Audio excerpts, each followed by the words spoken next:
진짜 배우다 뭐 이런 부분에 대해서. 아니 운영한 사람이 그 배우가 왜 필요하죠? 근데 그리고 또 임창정 씨가 잘못한 거는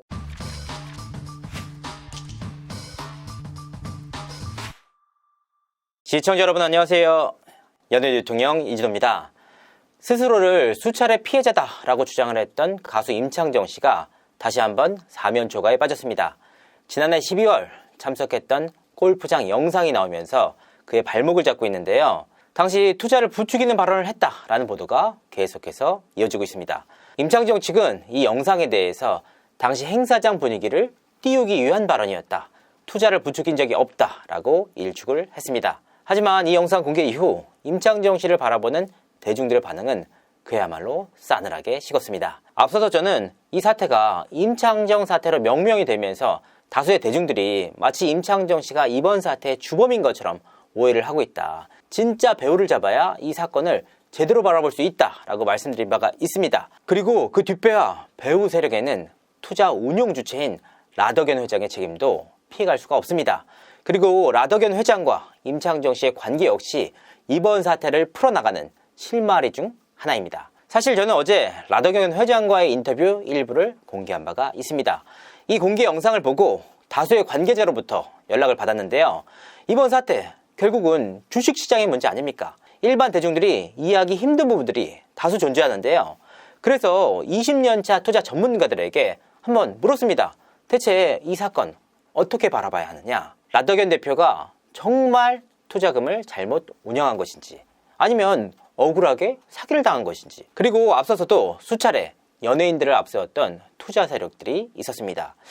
그간의 투자 세력과 이번 라더견 임창정 사태는 어떻게 다른지, 그리고 여기서 중점적으로 봐야 할 한 가지 사항이 있다고 하는데요. 임창정 씨가 공범이냐 아니냐를 가를 수 있는 결정적인 한 가지였습니다. 이 부분에 대해서는 20년차 주식 전문가에게 물었는데요. 본인의 실명과 영상이 공개될 경우 이 영상을 보고 본인에게 투자할 수 있는 또 다른 투자자가 생길 수 있다라는 판단하에 진솔하게 익명 상태로 처리해서 방송을 공개하도록 하겠습니다. 다수의 방송 출연 경력이 있는 20년차 주식 전문가 A씨에게 이번 사태의 본질을 물었습니다. 자, 이번 사태에서 임창정 씨 피해자라고 봐야 되는지 아니면 공범이라고 봐야 되는지. 피해자라고 보이는 게 예를 들어서 뭐 작전 세력 때 기사 나온 거 보면 골프 회원권 해가지고 뭐 3천만 원 결제하고 음식점에서 뭐 결제하고 이런 식으로 이제 중간에 이런 수수료를 받아갔다 했잖아요. 그래서 임창정한테 들어간 몫이 있으면은 임창정도 공범인데 임창정한테 들어간 몫이 없이 그 돈은 전부 다 이제 작전 세력들이 편취를 했다면 임창정은 이제 그냥 투자자로 보는 게 맞죠. 근데 약간 이제 뭐 그런 뭐 홍보 행사, 뭐 투자 유치 행사에서 좀 약간 네, 그런 것들을 이제 보니까 가담을 하긴 한 것 같던데 그런 가담이잖아요. 예를 들어서 이제 라더견이랑 이제 친분이 가깝고 그리고 라더견한테 돈을 50억을 받았는데 그중에 30억을 맡겼더니 그게 58억까지 불어났다. 이런 상황에서 라더견이 형님 와가지고 어차피 사업도 같이 하고 지금 수익 나는 것도 좀 이렇게 홍보 좀 해주시고 우리가 투자자 모집을 하는데 형님이 오면 도움이 많이 될 것 같다. 이런 식으로 얘기하면 임창정 입장에서는 그럼 당연히 해주지. 그러니까 적극적으로 가담했다기보다는 어쨌든 네. 본인도 투자자니까 그냥 거기 무슨 행사에 참여한 정도. 네. 돈을 맡겼는데 그 돈이 막 불려줬어. 그러면 보통은 그 사람이 자기한테는 정말 고마운 사람이고 신적인 존재처럼 돼요.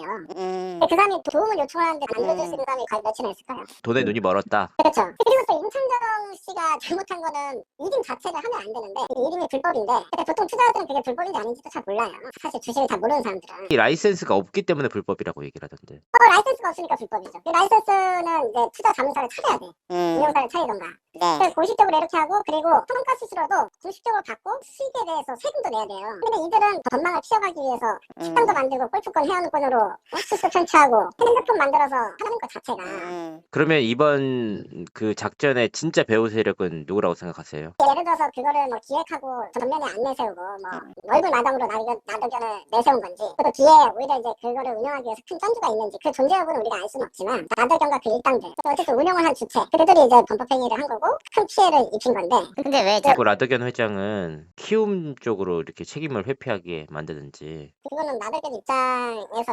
시선 돌리기나 마찬가지인 게 남들이 그 종목에 대해서 매도를 하든 말든 그게 자기하고 무슨 상관이야. 근데 제일 잘못한 거는 본인이 투자금이 계속 들어오는 거를 갖다가 그 소수 종목에만 집중 매수를 해가지고 주가를 자기가 올렸다는 거잖아요. 네, 그게 잘못된 거지. 자기네들은 엑시스를 어떻게 할 건데. 뭐 예를 들어서 하루 거래량이 10억, 20억 나오는 종목인데 그만큼 거래량이 없는 종목인데 본인들이 들고 있는 건 종목당 1,000억, 2,000억씩 들고 있어요. 네. 나더견은 그거 살 때 왜 그런 생각을 안 했습니까? 리가 없잖아. 그 주식을 하루 이틀 한 사람도 아니고. 그러니까 판매 엑시트에 대해서 생각을 안 했다는 말씀. 그렇죠. 엑시트에 대해서 생각을 안 한 게 아니라 라더견 본인은 알고 있어요. 엑시트가 안 된다는 걸. 그러니까 정확히 어떤 그 투자 네. 방식이 문제가 되는 건지 설명을 좀 해주시면 좋을 것 같아요. 그 예를 들어서 이 사람들이 투자금 처음에 들어온 거를 그 6종목 같이 샀던 거는 오케이. 그리고 이제 본인들이 사가지고 그 호가 조정을 했다면 그건 범법행위예요. 그리고 본인들이 호가를 올려가면서 사가지고 주가를 그림을 그렸다는 거, 만들어 갔다는 거. 이것도 이제 작전이 맞죠. 두 번째는 뭐냐면 애초에 이 사람들한테 돈 벌어줄 생각이 있었나 싶은 생각이 들어요. 저는. 어떤 이유 때문에요? 투자자들이 들어오면 또 그 종목 똑같은 종목을 사요. 초기 투자자들은 수익이 더 많이 나겠죠. 그 다음 투자자들은 그 이후에 들어오는 자금들이 또 그 종목을 매수하기 때문에 어차피 수익이 나잖아요. 그러니까 순차적으로 계속 투자자들은 수익이 날 수밖에 없는 구조야.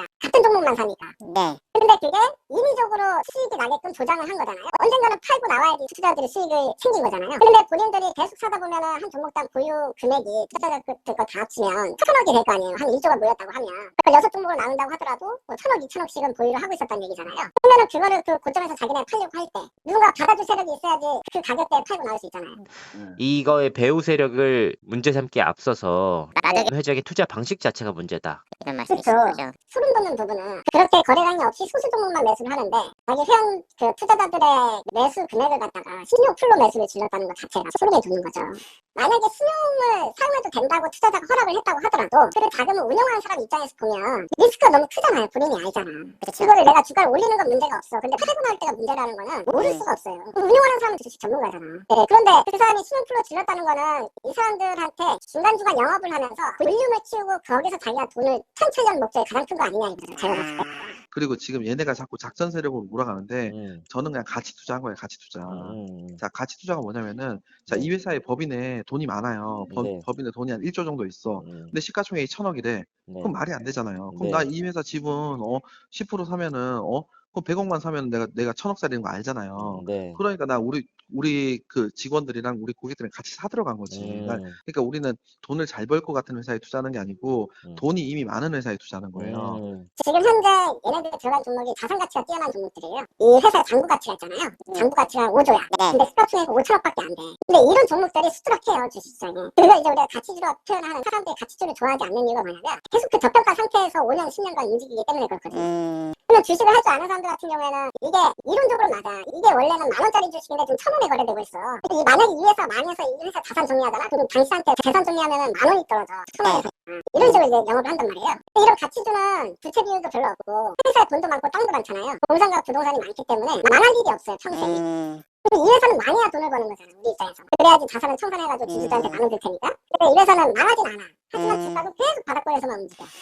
문의하는 입장에서는 굉장히 혹한 내용이네요, 결국. 그런데 그게 팩트거든요. 그러니까 이번 이제 라더견 회장의 방식 세 가지 문제점을 좀 보면 첫 번째는 라이센스가 없는데 1인 매매를 했다. 이거 자체 불법이다. 두 번째는 투자자의 이제 신용 매수를 통해서 거의 이걸 뭐 인위적으로 주가를 올렸다. 세 번째는 엑시트를 해야 되는데 이런 방식으로는 엑시트가 불가능하다는 걸 알고 있으면서도 투자자를 모집해서 진행을 했다. 이런 부분으로 그렇죠. 볼 수 있나요? 그렇죠. 그리고 이게 보통은 우리가 항상 이제 합법적으로 이름 맡길 때 수수료라는 게 있잖아요. 이게 투자 자금의 1%, 2%를 이제 기본 수수료 연간으로 이제 끊어서 받고, 그래서 수익이 날 경우에는 수익금의 20%를 보통 받거든요. 근데 여기는 수익금의 50%를 가져가기도 했고, 보통은 매도를 한 다음에 주식을 다 팔고 계좌에 얼마가 딱 있을 때 그게 이제 내 확정 수익이잖아요. 그럼 거기서 수수료를 받아 성과 수수료를 받아가야 되잖아. 근데 여기는 중간중간에 팔지도 않았으면서 계좌상 얼마 수익이 났으니까 얼마 돈을 주라라고 해서 돈을 받아간 거 아니냐 이거예요. 그렇게 의심이 돼서. 그리고 결론적으로 좀 따지고 보면 주식 전문가의 입장으로 봤을 때 네. 진짜 배우다 뭐 이런 부분에 대해서 아니 운영한 사람이 그 배우가 왜 필요하죠? 근데